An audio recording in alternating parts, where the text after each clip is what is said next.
Hello friends, so in this video we are going to see some properties of modulus operation and how we can use those properties to solve modulus operation on a very large number. So one of the property about which I want to talk about is if a number is given, let's say number is n which is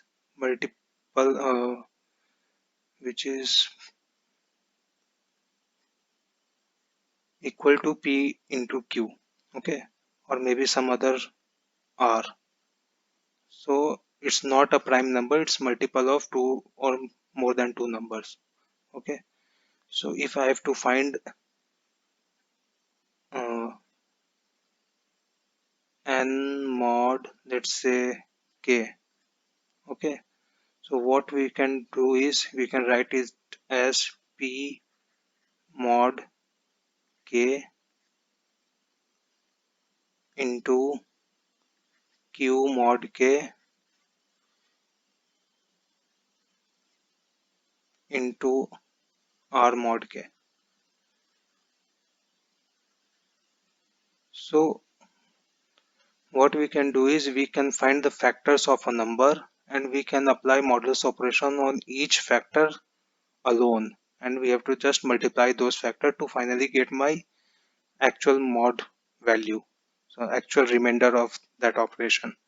Okay, so let again, if it is, let's say p square q cube, or let's say r remain r to the power 1, so we can apply this as p square mod k, q cube mod k, and r mod k also.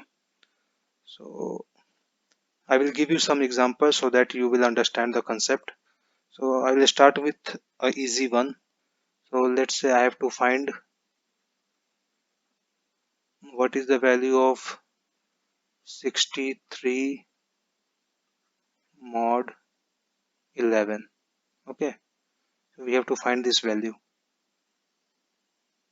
Okay, so if you recite the table of 11, so 11 into 5 is 55, right?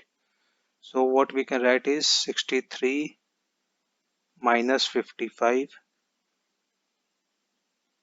mod 11. So we have to find a value in the table of 11 which is smaller than this uh, 63. So if we take 6, then it will become 66. 11 to 6 is 66, which is greater than 63. So we should not take that. So this will become 8 mod 11. Okay, so this is how we find a mod of a number. Now let's see another example which is a bigger number than this. So probably next number will be 847 mod 30.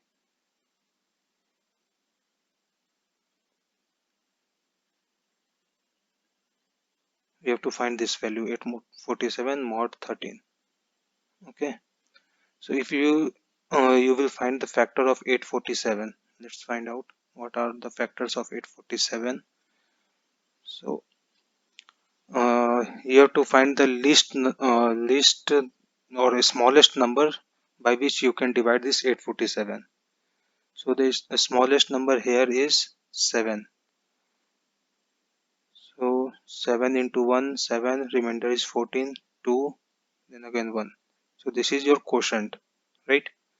Now 121, it is divisible by 11.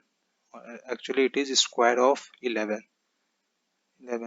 So you can write this as 11 square into 7 and mod 13, right? So none of the number is more than 13. So what we will do is we will take a square of 11, or you can say there is another way that 11 is 2 less than 13, so I can take it as minus 2. Okay, minus 2 square into 7 mod 13. This minus 2 means 11 mod 13. Okay, So I can write it as 4 into 7 mod 13.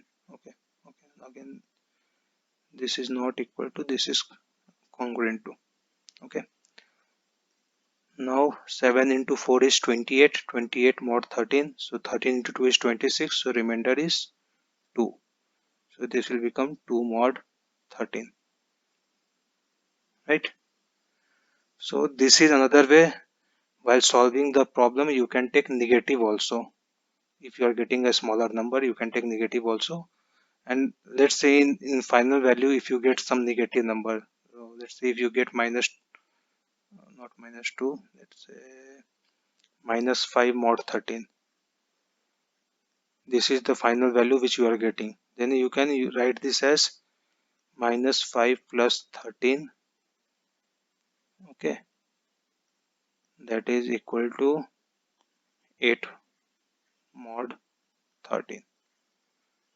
So don't worry about negative sign. You can always reduce that to positive sign by adding 13 or multiple of 13. So multiple of 13 means if you are getting a value like minus 25 mod 13. Okay, so in this case you can write as minus 25 plus 13 into 2 mod 13.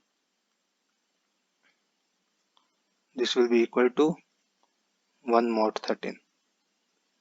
So you can always add 13 or multiple of 13 to make that number positive.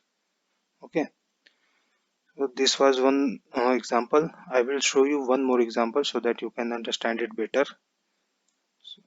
Sorry. Okay, so my next example is 7875 mod 11. Okay, 7875 mod 11. Okay, so first thing what we have to do is we have to find the factor of 7875. Okay, so while finding the factor, it's not necessary that you should always start with the smallest number. So if you will add this number, it's 7 8 is 15, 15 7 22, 5 27. So 27 is divisible by 3, so 3 is a factor. So it's not like you have to always start with a smallest number only. Here we can say that, see that 5 is coming at last. So we can start with 5 itself, that is divisible by 5.